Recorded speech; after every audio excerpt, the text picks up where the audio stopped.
Marcus Coward, and this is Wake Up New Bedford, and I am here with Chace. Chace, thanks for being here. Thank you so much for having me, man. Absolutely. Truly. Thank you. So, for the people who know you, but especially for those who don't, help paint a picture of who you are, and you can start with, where are you from?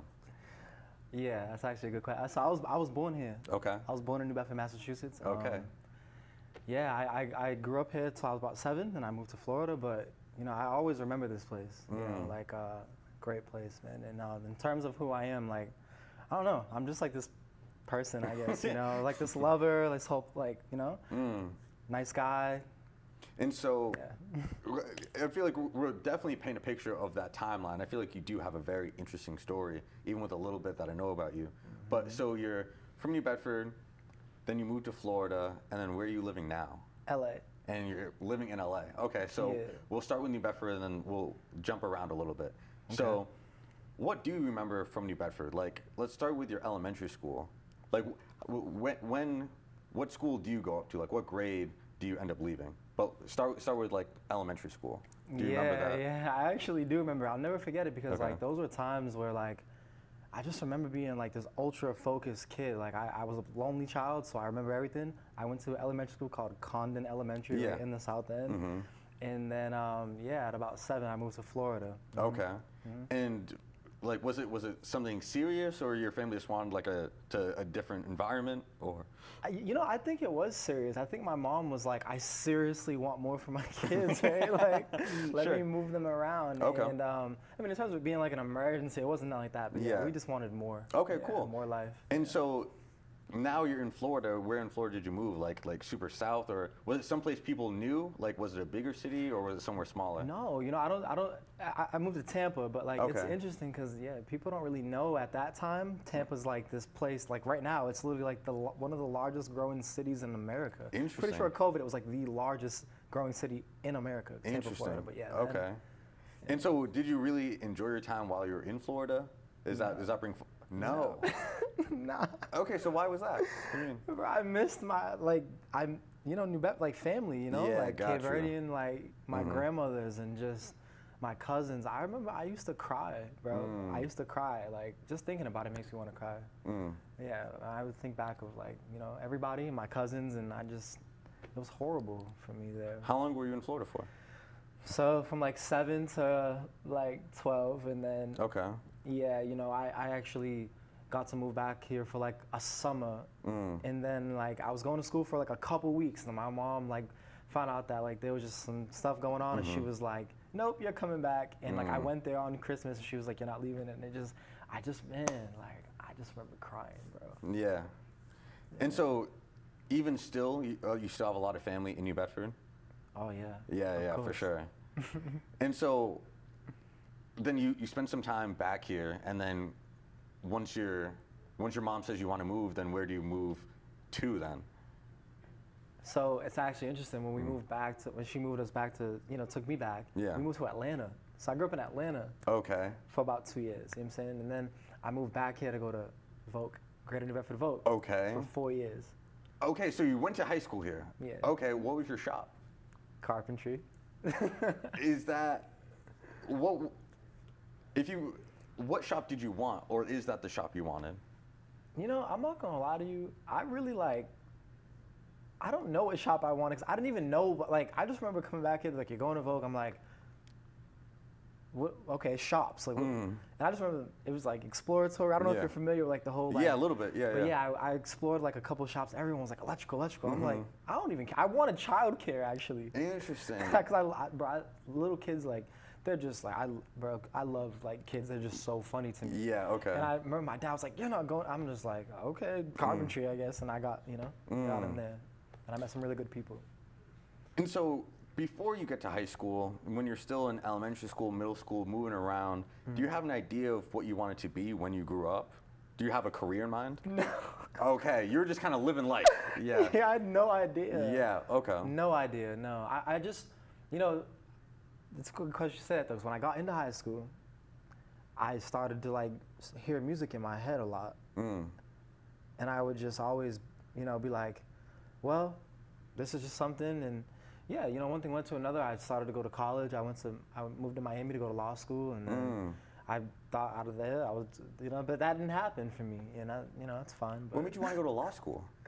I just always argued with my teachers in high school and got out of everything. You're like, oh, okay, I could be a lawyer. Yo, literally, wow. literally. And they used to call me Philadelphia lawyer, and so I never will forget it. But yeah, that didn't end up working.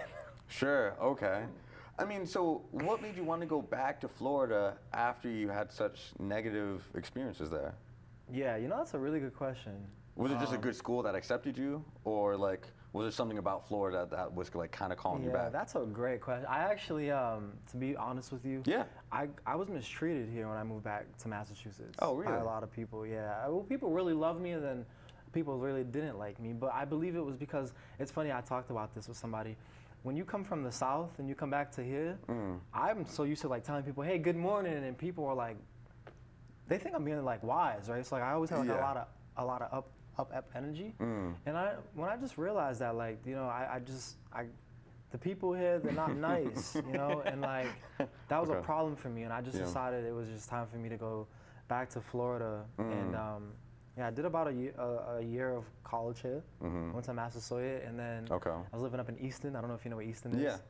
And I just decided like, I want to go finish school and university in Miami, and I went to a great school. And, okay. Yeah. And now, did you finish that or? No. Yeah. Okay. Gotcha. No, I started doing music, and then like one thing led to another. And so, you said that in high school, you kind of just started to like hear music, and it was just kind of like in your head. Were you also hearing music and like influencing music when you were younger too, when you were moving? Yeah. So what's the first memory of music that you really remember holding on to when you're younger?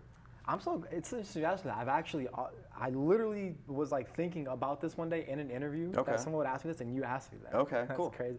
So Blue Magic, they're like a really old, like real vibe, And I just remember like, my dad would play that in the car, and like, I just remember like it was just like so, it did something to me, like I just fell in love with it. And that was probably the first time. It was on a ride back from Onset to New Bedford. I remember it like it was yesterday. Yeah. And so you didn't start to make music when you were younger or really take it seriously. That was just, you could just appreciate it. Yeah. Yeah, absolutely. Exactly. Yeah. And so when do you start making music? Professionally, right? Sure. I mean, even before professionally, like, do you remember the first song you wrote? Yeah. Okay. In Mr. Charbonneau's class in Related at Vogue. Okay, gotcha. I literally would like leave class to go to the bathroom and like record in my iPhone. Really? I still have them to this day in my iCloud, yeah. Okay. But that was like the first time I actually like, I remember like they actually put out like one of those hall monitors on me because I was gone for a while, but I just remember being in the bathroom and I'm just like, I was just writing this song. It had no beat. It was just a song in my head. And like from there I started going to the studio in Fall River, and just the first song I ever made was Persian Rugs with my boy Bugatti. Okay. Yeah. And now, did you have musical influences that kind of inspired you to make music, or was it just kind of yourself and your own experiences? Yeah, it was myself. I didn't really have anybody like in my family professionally, not really. My Uncle Toy is like a well-known person in this city. Yeah. Tonka Toy, passed away, God rest his soul.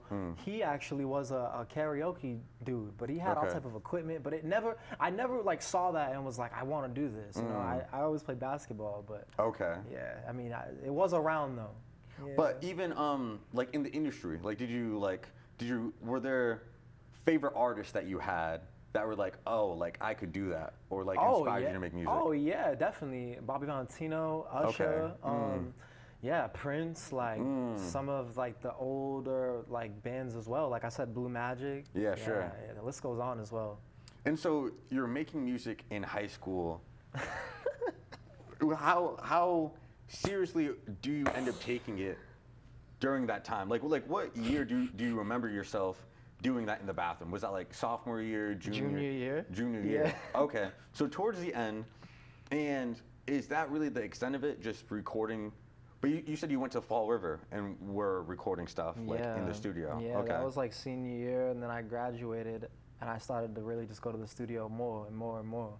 And I made my first song, Persian Rugs. It was a Party Next Door song, but I wanted to cover it. Yeah, sure. And I dropped it on SoundCloud. You remember SoundCloud, Of course, right? yeah. Who doesn't, right?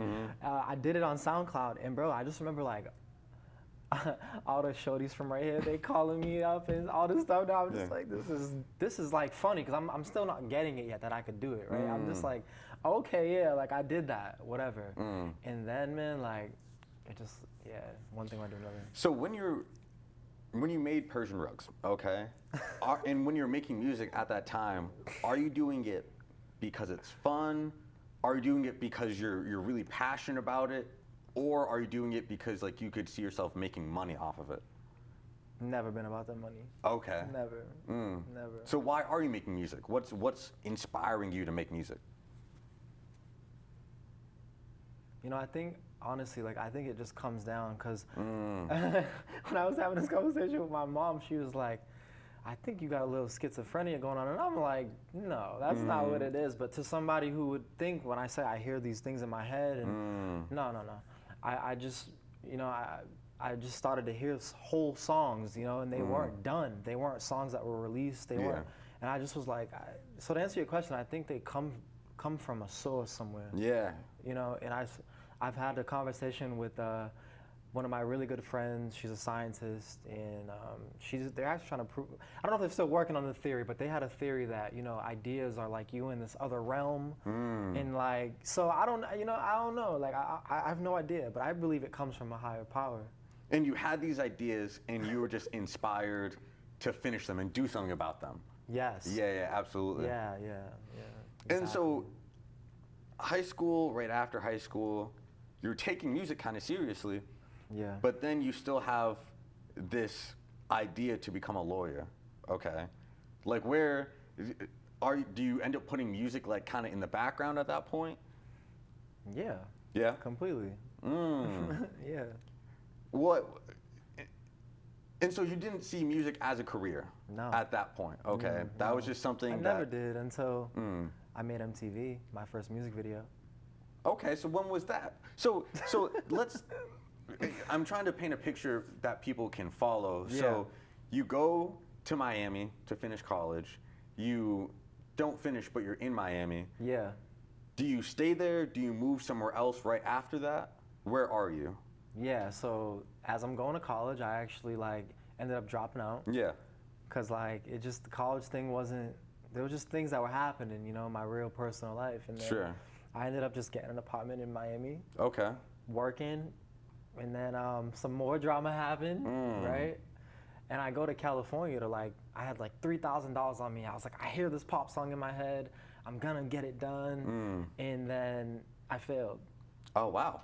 That's not where I thought the story was going. Yeah, I had to like call my mom for money to like get me out of California. Okay, right? So like, I just remember like, yeah, man, I ended up working at this club in Miami after that.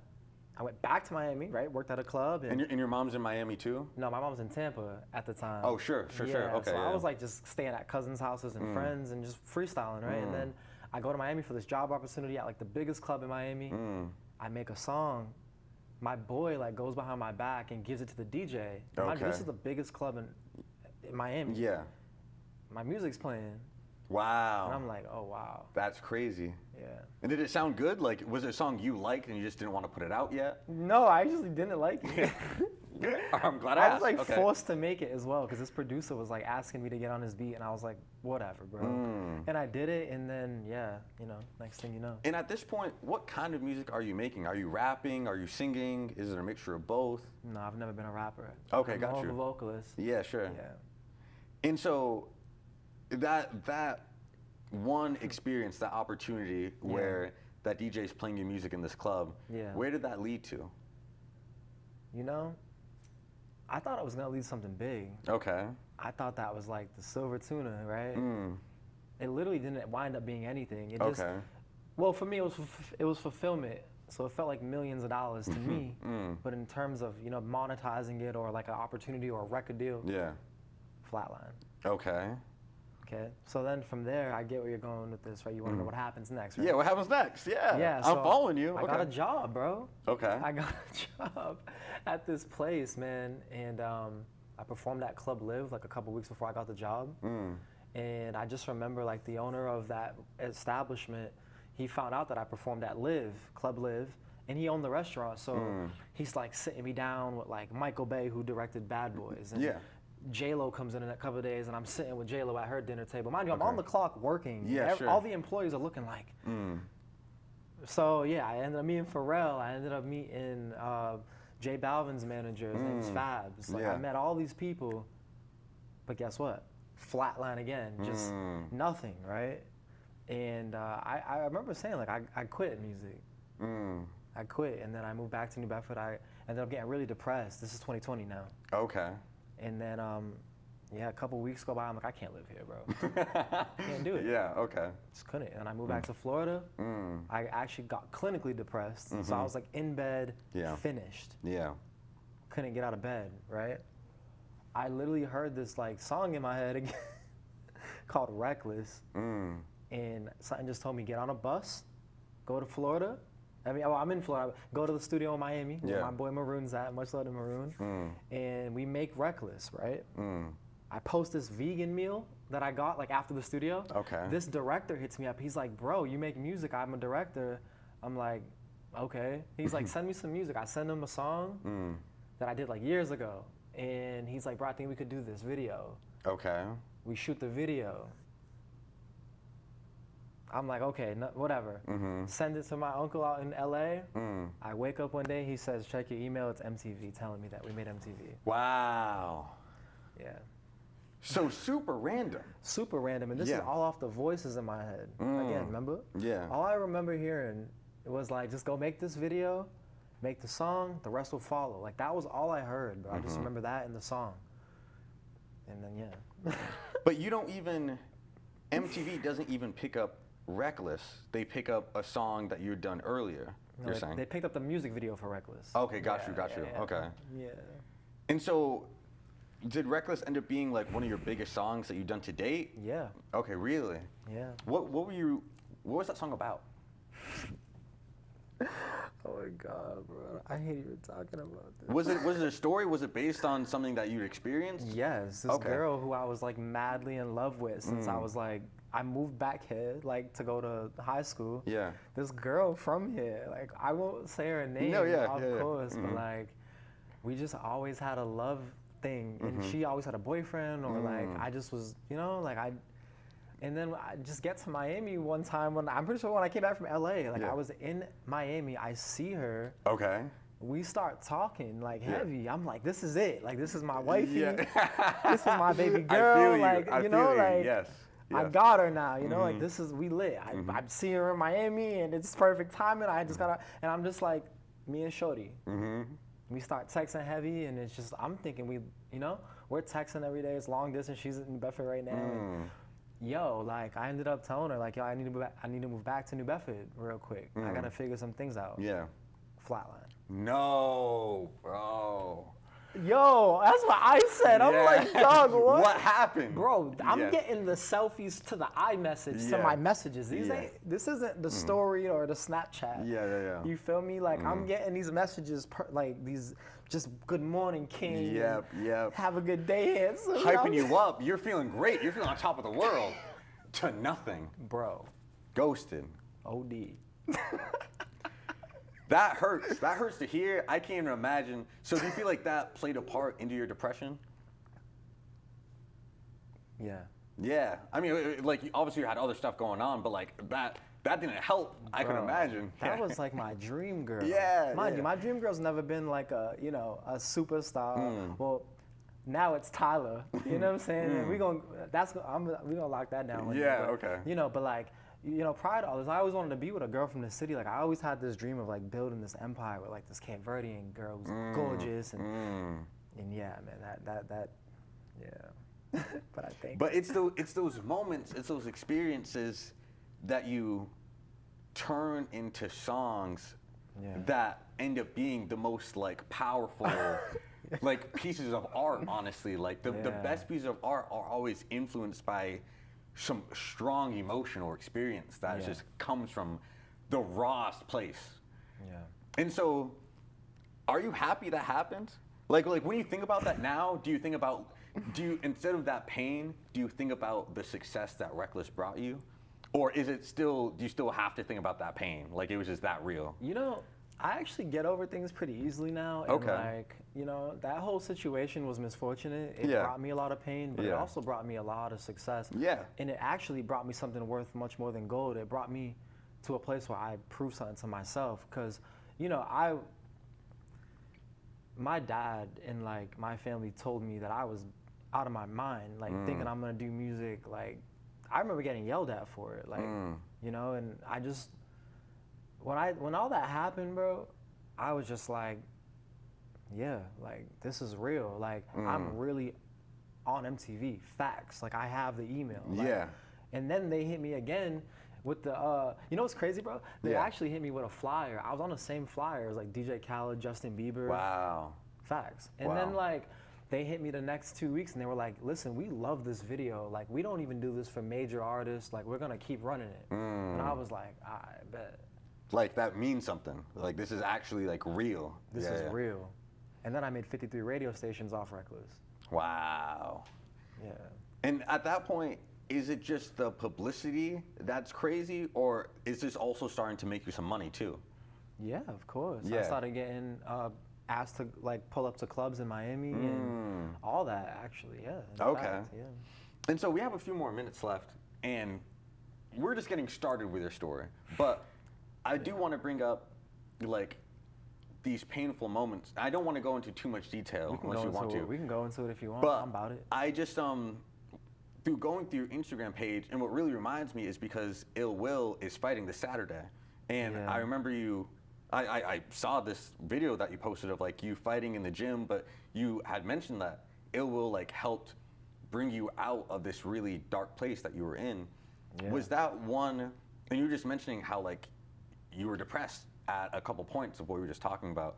Did that align with itself? Like those depressing moments is what Ill Will helped pull you out of? Or was it something that even came after that? Bro, it's all intertwined. I went to Wilson was in my shop. Oh, that's my dog. Like, wow. Yeah, that's like a really somebody who's. But aside from that, like just seeing what he's been on, like that, because I still struggle with depression aside from coming out of the clinical depression. Yeah. But yeah, like Wilson, that dude low key saved my life because I was about to push my wig back many times, you know, and like just seeing the boy train 3 times a day and like just. The boy came from another country. He didn't know. Wilson didn't even speak English. Yeah. Like people don't know that dude is like a genius academically. He a beast in a gym, and I love his style. I love how he rock, and he's always been on love. And when I posted him on my Instagram, it was just because like, how could I not? Watching him fight like that, I gotta show that boy love. Absolutely, man. Ill Will Wilson, that's my boy. I didn't know. I mean, it's such a crazy world, and like New Bedford. Yeah. I'd be saying it's a small world, but even a smaller city. Yeah. It's like a city in a city. Yeah, and you just never know how people are gonna impact you. So Yeah. No, I'm glad that. I mean, I'm glad it worked out, and you were able to persevere. You know. Oh wow, dude, big word. Yeah. Persevere, bro. That's a big one. And so we have a few minutes left in part 1, and clearly we have so much more to talk about in your career, but as we end, talk to me about what was the next step after MTV. You're getting booked on these clubs, you're getting booked on the radio station. At this point, do you feel like you made it, or do you feel like this is just the beginning? Yeah, you know. People always ask me that, like, do you feel like you've made it, or like, yeah. You know, I do feel like I've made it. When I make the record and it gets done, and it's all done, and I might tweak it 30, 40, that is me making it. Because to me, I believe in something greater than money, like the Egyptians, you know, like, everything is like this, right? God's timing, divine timing, you know? I don't know what's gonna happen when I walk out of here right now. Like, you know, so like, it's all love. It's whatever God wants to do. Cause I saw this in a Mike Tyson interview, and then like, it made sense. Like, it's not up to us. It doesn't go the way we want it to go. Have you ever realized that? Like, things hardly ever go according to plan. Yeah, I do. Mm-hmm. Or like, I'm religious too, so like, there's a phrase that like, when you make a plan, God laughs. Oh, wow. Yeah. I've never heard that one. Yeah, no, I mean, you can make a plan, but he has a plan for you. Oh, so you can make a plan. He's like, you don't even know. He's like, you don't even know, bro. Man. Mm-hmm. Wow. Deep. You make a plan, God laughs. God laughs, bro.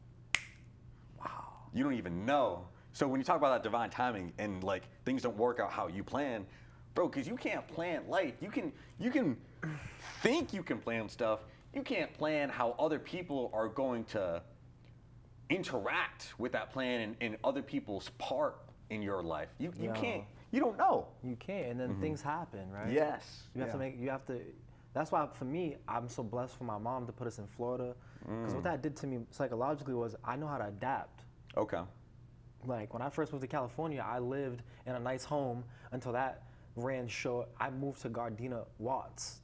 Like I lived in like the most treacherous places you can imagine. Like there's dead dogs just in the streets. What? And they're not coming to be cleaned up. You know what I mean? Like I took trains with people on drugs. You know, like you feel like you're in a movie in LA, but you know, it's about adapting. It's about taking what you know from this city and applying it to where you're going to be at and moving right.